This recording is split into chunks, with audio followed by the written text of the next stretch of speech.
Chapter 13. The Lord said to Moses, Consecrate to me every firstborn male. The first offspring of every womb among the Israelites belongs to me, whether human or animal. Then Moses said to the people, Commemorate this day, the day you came out of Egypt, out of the land of slavery, because the Lord brought you out of it with a mighty hand. Eat nothing containing yeast. Today, in the month of Aviv, you are leaving. When the Lord brings you into the land of the Canaanites, Hittites, Amorites, Hivites, and Jebusites, the land he swore to your ancestors to give you, a land flowing with milk and honey, you are to observe this ceremony in this month. For 7 days eat bread made without yeast, and on the 7th day hold a festival to the Lord. Eat unleavened bread during those 7 days. Nothing with yeast in it is to be seen among you, nor shall any yeast be seen anywhere within your borders. On that day tell your son, I do this because of what the Lord did for me when I came out of Egypt. This observance will be for you like a sign on your hand and a reminder on your forehead that this law of the Lord is to be on your lips. For the Lord brought you out of Egypt with his mighty hand. You must keep this ordinance at the appointed time, year after year. After the Lord brings you into the land of the Canaanites and gives it to you as he promised on oath to you and your ancestors, you are to give over to the Lord the first offspring of every womb. All the firstborn males of your livestock belong to the Lord. Redeem with a lamb every firstborn donkey. But if you do not redeem it, break its neck. Redeem every firstborn among your sons. In days to come, when your son asks you, What does this mean? Say to him, With a mighty hand the Lord brought us out of Egypt, out of the land of slavery. When Pharaoh stubbornly refused to let us go, the Lord killed the firstborn of both people and animals in Egypt. This is why I sacrifice to the Lord the first male offspring of every womb, and redeem each of my firstborn sons. And it will be like a sign on your hand and a symbol on your forehead, that the Lord brought us out of Egypt with his mighty hand. When Pharaoh let the people go, God did not lead them on the road through the Philistine country, though that was shorter. For God said, If they face war, they might change their minds and return to Egypt. So God led the people around by the desert road toward the Red Sea. The Israelites went up out of Egypt ready for battle. Moses took the bones of Joseph with him, because Joseph had made the Israelites swear an oath. He had said, God will surely come to your aid, and then you must carry my bones up with you from this place. After leaving Succoth, they camped at Etham on the edge of the desert.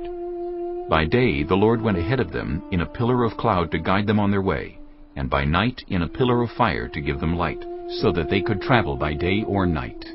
Neither the pillar of cloud by day nor the pillar of fire by night left its place in front of the people.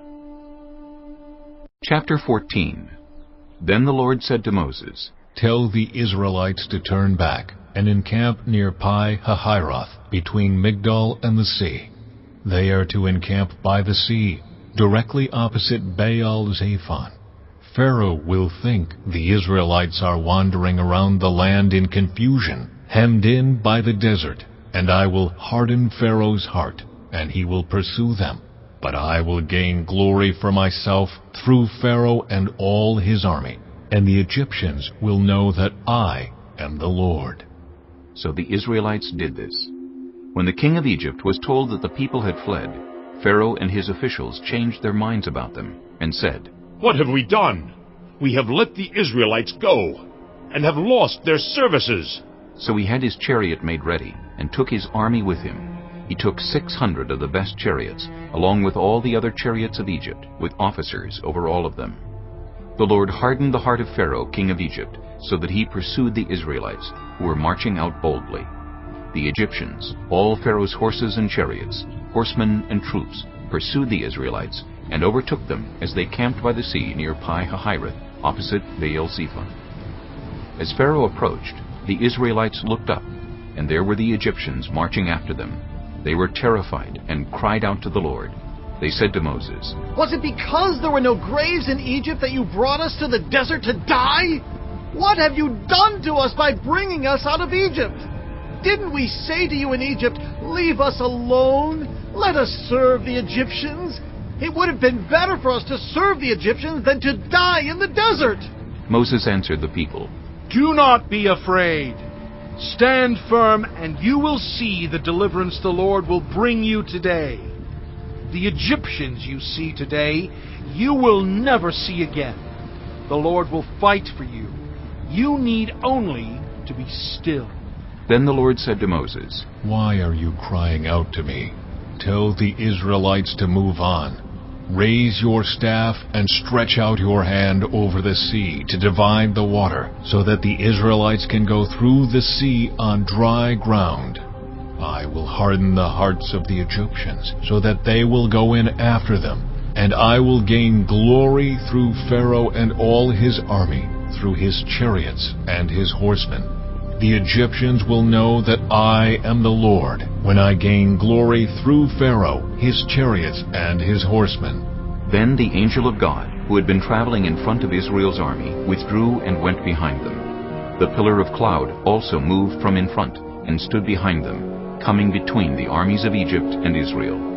Throughout the night, the cloud brought darkness to the one side and light to the other side, so neither went near the other all night long. Then Moses stretched out his hand over the sea, and all that night the Lord drove the sea back with a strong east wind, and turned it into dry land. The waters were divided, and the Israelites went through the sea on dry ground, with a wall of water on their right and on their left. The Egyptians pursued them, and all Pharaoh's horses and chariots and horsemen followed them into the sea. During the last watch of the night, the Lord looked down from the pillar of fire and cloud at the Egyptian army, and threw it into confusion. He jammed the wheels of their chariots, so that they had difficulty driving. And the Egyptians said, Let's get away from the Israelites! The Lord is fighting for them against Egypt! Then the Lord said to Moses, Stretch out your hand over the sea, so that the waters may flow back over the Egyptians, and their chariots and horsemen. Moses stretched out his hand over the sea, and at daybreak the sea went back to its place. The Egyptians were fleeing toward it, and the Lord swept them into the sea. The water flowed back and covered the chariots and horsemen, the entire army of Pharaoh that had followed the Israelites into the sea. Not one of them survived. But the Israelites went through the sea on dry ground, with a wall of water on their right and on their left. That day the Lord saved Israel from the hands of the Egyptians, and Israel saw the Egyptians lying dead on the shore. And when the Israelites saw the mighty hand of the Lord displayed against the Egyptians, the people feared the Lord, and put their trust in him, and in Moses his servant. Chapter 15. Then Moses and the Israelites sang this song to the Lord. I will sing to the Lord, for he is highly exalted. Both horse and driver he has hurled into the sea. The Lord is my strength and my defense. He has become my salvation. He is my God, and I will praise him, my father's God, and I will exalt him. The Lord is a warrior. The Lord is his name. Pharaoh's chariots and his army he has hurled into the sea. The best of Pharaoh's officers are drowned in the Red Sea. The deep waters have covered them. They sank to the depths like a stone. Your right hand, Lord, was majestic in power. Your right hand, Lord, shattered the enemy. In the greatness of your majesty you threw down those who opposed you. You unleashed your burning anger. It consumed them like stubble. By the blast of your nostrils, the waters piled up. The surging waters stood up like a wall. The deep waters congealed in the heart of the sea. The enemy boasted, I will pursue, I will overtake them, I will divide the spoils, I will gorge myself on them. I will draw my sword, and my hand will destroy them. But you blew with your breath, and the sea covered them. They sank like lead in the mighty waters.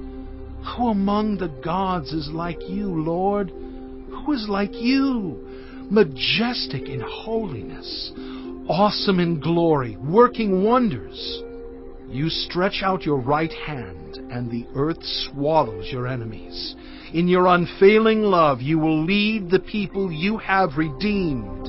In your strength you will guide them to your holy dwelling. The nations will hear and tremble. Anguish will grip the people of Philistia. The chiefs of Edom will be terrified. The leaders of Moab will be seized with trembling. The people of Canaan will melt away. Terror and dread will fall on them. By the power of your arm they will be as still as a stone until your people pass by, Lord, until the people you bought pass by. You will bring them in and plant them on the mountain of your inheritance, the place, Lord, you made for your dwelling, the sanctuary, Lord, your hands established. The Lord reigns forever and ever. When Pharaoh's horses, chariots, and horsemen went into the sea, the Lord brought the waters of the sea back over them. But the Israelites walked through the sea on dry ground. Then Miriam the prophet, Aaron's sister, took a timbrel in her hand, and all the women followed her with timbrels and dancing. Miriam sang to them, Sing to the Lord, for he is highly exalted. Both horse and driver he is hurled into the sea. Then Moses led Israel from the Red Sea, and they went into the desert of Shur. For 3 days they traveled in the desert without finding water. When they came to Marah, they could not drink its water because it was bitter. That is why the place is called Marah. So the people grumbled against Moses, saying, What are we to drink? Then Moses cried out to the Lord, and the Lord showed him a piece of wood. He threw it into the water, and the water became fit to drink. There the Lord issued a ruling and instruction for them, and put them to the test.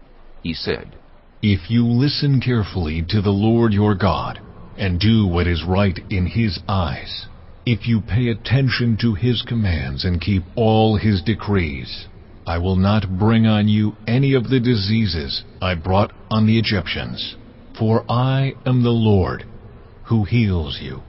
Then they came to Elim, where there were 12 springs and 70 palm trees, and they camped there near the water.